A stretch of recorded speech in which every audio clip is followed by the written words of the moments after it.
Page number 20 തന്നെ second question ആണിത്. First ക്വസ്റ്റ്യൻ്റെ video ഞാൻ ആദ്യമേ ഇട്ടിട്ടുണ്ടായിരുന്നു. സെക്കൻഡ് ക്വസ്റ്റ്യൻ നമുക്ക് നോക്കാം എങ്ങനെയാണ് വരേണ്ടതെന്ന്. ഇതും നമുക്ക് 3.5 ആയിരം അളവിലാണ് ടെക്സ്റ്റ് ബുക്കിലുള്ളത്. ഞാനിവിടെ കുറച്ച് വലുതായിട്ട് വരക്കാൻ വേണ്ടിയിട്ട് നമുക്ക് വരക്കുന്നതിൻ്റെ അളവ് കൃത്യമായിട്ട് പറയാനും വേണ്ടിയിട്ട് ഞാൻ 4 സെൻറ്റിമീറ്റർ എടുത്തിട്ടാണ് ഈ പിക്ചർ വരക്കാൻ പോകുന്നത്.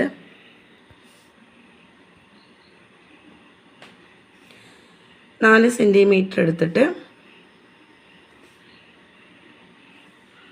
ഒരു വര വരക്കാം. അതിൻ്റെ മിഡ് പോയിൻ്റ് നേരത്തെ ചെയ്ത പോലെ തന്നെ മാർക്ക് ചെയ്ത് വെക്കാം. ഈ സ്കെയിലിൻ്റെ ഈ സീറോൻ്റെ ഈ വര കണ്ടോ നിങ്ങൾ? അതിങ്ങനെ കുത്തനെ പിടിച്ചു കഴിഞ്ഞാൽ നമുക്ക് സെറ്റ് സ്ക്വയറിൻ്റെ ഒന്നും ആവശ്യമില്ലാതെ തന്നെ നമുക്ക് കുത്തനെയുള്ള വര അങ്ങോട്ട് വരക്കാൻ പറ്റും. അതും 4 സെൻറ്റിമീറ്റർ തന്നെ വരക്കുക. 2 സെൻറ്റിമീറ്ററിന് ഇടയ്ക്ക് ഒരു ഡോട്ട് ഇട്ട് വെക്കാം. ഇതും നമ്മൾ എന്ത് ചെയ്യുക, ഈ സീറോ നേരെ പിടിച്ചു കഴിഞ്ഞാൽ നമുക്കിതേപോലെ 2 സെൻറ്റിമീറ്റർ കണ്ടില്ലേ, 4 സെൻറ്റിമീറ്റർ വന്നിട്ടുണ്ട്. 2ൻ്റെ ഇടയ്ക്ക് അവിടെ ഡോട്ട് ഇട്ട് വെക്കുക. ഇനി നമുക്ക് വേണ്ടുന്നത് നമ്മൾ വരക്കാൻ പോകുന്ന സർക്കിളിൻ്റെ സെൻറ്ററാണ്. അത് നമ്മൾ ഈ 4 സെൻറ്റിമീറ്ററിന് കറക്റ്റായിട്ട് പിടിച്ചിട്ട് ഇവിടെ ഒരു ഡോട്ട് ഇട്ട് കൊടുത്താൽ മതി. ഇനി നമ്മൾ അവിടെ വെച്ചിട്ട് ഈ ഒരു പോയിന്റിൽ വെച്ചിട്ട് നമ്മൾ നേരത്തെ എടുത്ത മെഷർമെൻറ്റ് തന്നെയുണ്ട്. ഈ ഒരു മെഷർമെൻറ്റ് നമ്മുടെ ഈ സ്ക്വയറിൻ്റെ ഈ ലെങ്ത്ത് നമ്മൾ എന്ത് ചെയ്യുക, ഇതിലെടുക്കാം. അത് തന്നെയായിരിക്കും എല്ലാ ഭാഗത്തും ഉണ്ടാവുക. ഇവിടെ നിന്നുള്ള മെഷർമെൻറ്റാണ്. അതിങ്ങനെ ചുറ്റിക്കൊടുത്താൽ മാത്രം മതി. നമ്മുടെ ഇത് വെച്ചിട്ട്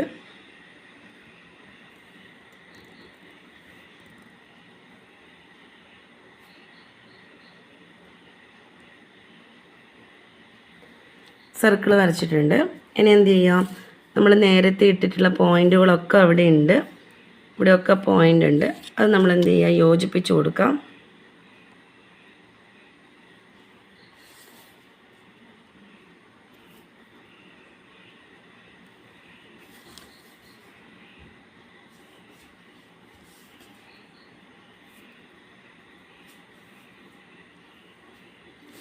ഇനി നമ്മളൊരു ടെക്സ്റ്റ് ബുക്കിൽ കാണുന്നത് പോലെ കളർ കൊടുത്തു കഴിഞ്ഞാൽ നമ്മുടെ പിക്ചർ റെഡിയാണ്. ഇവിടെ യെല്ലോ കളർ കൊടുക്കുക. ഈ ഭാഗത്തൊക്കെ റെഡ് കളറ്, പിന്നെ ഇവിടെ ഗ്രീൻ കളറും കൊടുത്തു കഴിഞ്ഞാൽ നമ്മുടെ ടെക്സ്റ്റ് ബുക്കിൽ കാണുന്ന ഫിഗർ നിങ്ങൾക്ക് കിട്ടും. അടുത്തത് നമ്മളിതാ ഈ ഫിഗറാണ് വരക്കാൻ പോകുന്നത്. അപ്പോൾ ഇതിന് വേണ്ടിയിട്ട് ഞാൻ എന്ത് ചെയ്തിട്ടുണ്ട്, ഒരു 2 സെൻറ്റിമീറ്റർ നമുക്ക് ആ ലെങ്ത്തിൽ വരുന്ന ഒരു സർക്കിൾ നമുക്ക് വരക്കാം. 2 സെൻറ്റിമീറ്റർ റേഡിയസ് വരഞ്ഞ ഒരു സർക്കിൾ. കുറച്ച് വലുതായിട്ട് വരക്കണ്ടെങ്കിൽ നമ്മൾ അതിനനുസരിച്ചിട്ടുള്ള അളവെടുക്കണം. ഇനിയിപ്പോൾ 4 സെൻറ്റിമീറ്റർ എടുത്തു കഴിഞ്ഞാലും നമുക്ക് വരക്കാം. 4 ഞാനിപ്പോൾ ഇതിൻ്റെ അകത്ത് എടുത്തു കഴിഞ്ഞാൽ അത്രയും വലിയ ഫിഗറാണ് വരിക. 4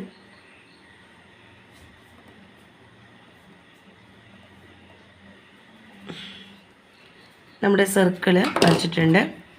നമ്മുടെ സെൻറ്റർ മാർക്ക് ചെയ്തു. സെൻറ്ററിലൂടെയുള്ള നമ്മുടെ ലൈനിനെയാണ് ഡയമീറ്റർ എന്ന് പറയാം. സെൻറ്ററിലൂടെയുള്ള വരയുന്ന ലൈനിനെയാണ് നമ്മൾ ഡയമീറ്റർ എന്ന് പറയാം. ഇത് ഡയമീറ്ററാണ്. ഇതിപ്പം ഞാൻ വരക്കുന്ന സമയത്ത് ചെറിയൊരു മാറ്റം വന്നിട്ടുണ്ട് ഫിഗർ.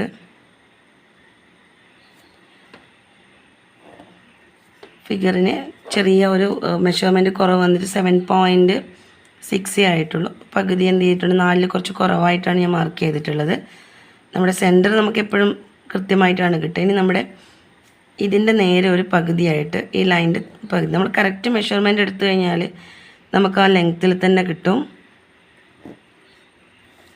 ഇനി അവിടെ വെച്ചിട്ട്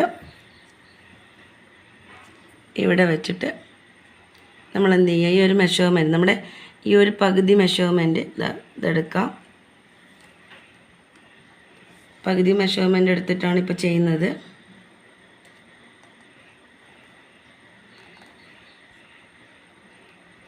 നമ്മുടെ സർക്കിൾ കംപ്ലീറ്റ് ആയിട്ട് വേണ്ട,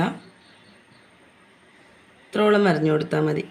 ഇവിടുന്ന് ഹാഫ് സർക്കിളായിട്ട് വരഞ്ഞു കൊടുത്താൽ മതി. നമ്മളിത് ഫുൾ സർക്കിൾ ആക്കിയാലും കുഴപ്പമൊന്നുമില്ല, പക്ഷെ നമ്മളത് മായ്ക്കും. താഴത്തെ ഭാഗം നമുക്ക് മായ്ച്ച് കളയേണ്ടി വരും.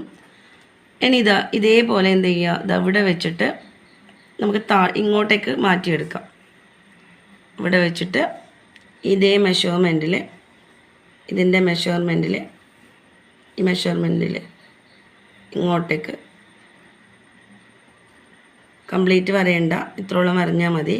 പിന്നെ അത് കംപ്ലീറ്റ് റൗണ്ടായി കഴിഞ്ഞാൽ നമ്മുടെ ഫിഗർ ഇങ്ങോട്ട് മാറി. ഇനി ഇവിടെയുള്ള ഈ ഭാഗങ്ങളൊക്കെ എന്ത് ചെയ്താൽ മതി, ഈ ഭാഗം റെഡ് കളർ ഉപയോഗിച്ചിട്ട് ഷെയ്ഡ് ചെയ്യാം.